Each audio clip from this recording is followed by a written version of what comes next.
caos político en Washington, número 1 en toda la fotografía esta mañana.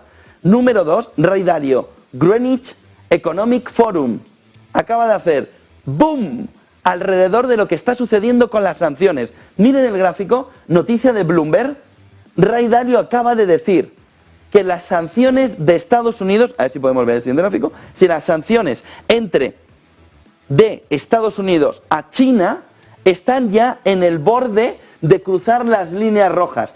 Pero no es lo importante de lo que ha dicho. Lo importante de lo que ha dicho es esto que ven aquí y que señala Bloomberg.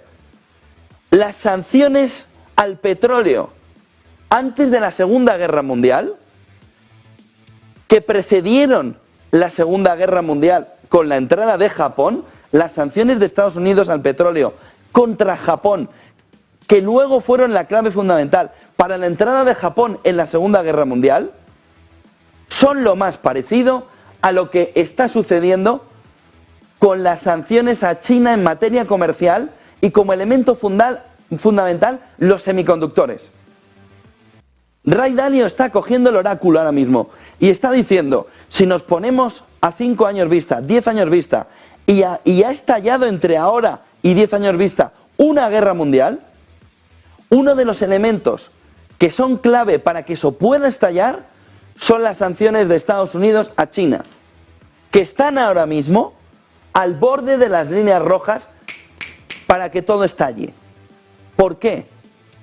Por el punto en el que China entienda que con ese modelo en el que estamos viviendo, dominado por el imperialismo estadounidense, ya no puede seguir conviviendo.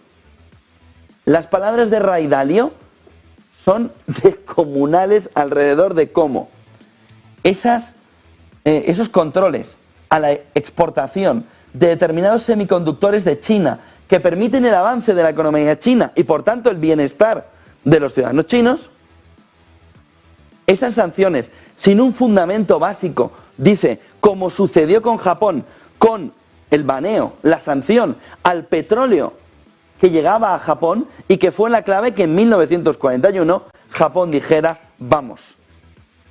La clave final, fundamental para la decisión de Japón, dice Ray Dalio.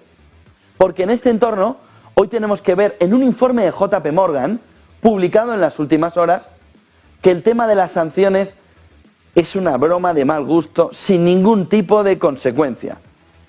Porque este es el gráfico clave para entender que lo que están haciendo con Rusia no está teniendo efecto, o Rusia está mintiendo en los datos y los PMI no lo están reflejando. Miren el gráfico, porque JP Morgan publica un informe, septiembre de 2023, en el que dice PMIs, parte más alta los que están creciendo los PMIs, parte de abajo los que están en el hoyo, económicamente hablando. ¿Quién lo lidera? Miren, vamos a acercar aquí cámara, que es mejor verlo. Informe de JP Morgan, miren lo que pone aquí.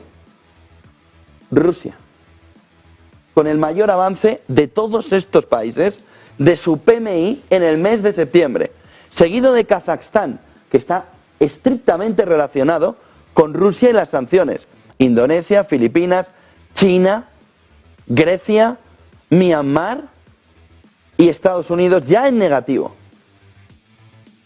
Miren quién está abajo del todo, Alemania.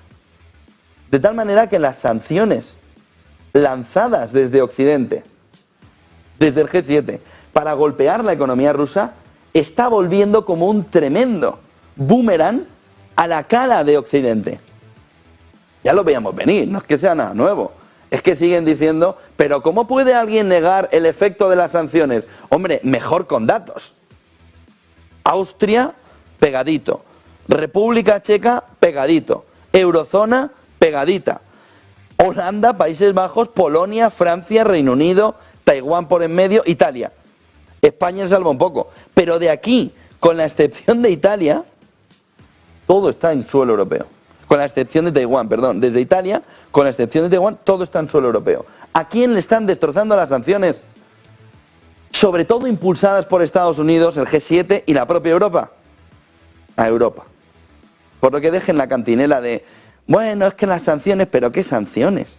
Si encima Ray Dalio está diciendo son la clave fundamental del gran conflicto cuando llega ese movimiento entre países que dicen se acabó la historia.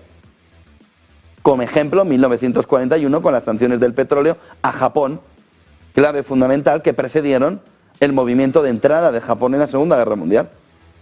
Lo que está diciendo Ray Dalio viene relacionado con esto de Bloomberg, con esto de JP Morgan, alrededor de cómo los PMIs que estamos viendo en el mes de septiembre, es decir, la manufactura, la industria, la economía en expansión o en recesión, ¿dónde está la recesión rusa y la salida hacia adelante de la economía europea o estadounidense? Porque es que tampoco es que los Estados Unidos estén para echar cohetes.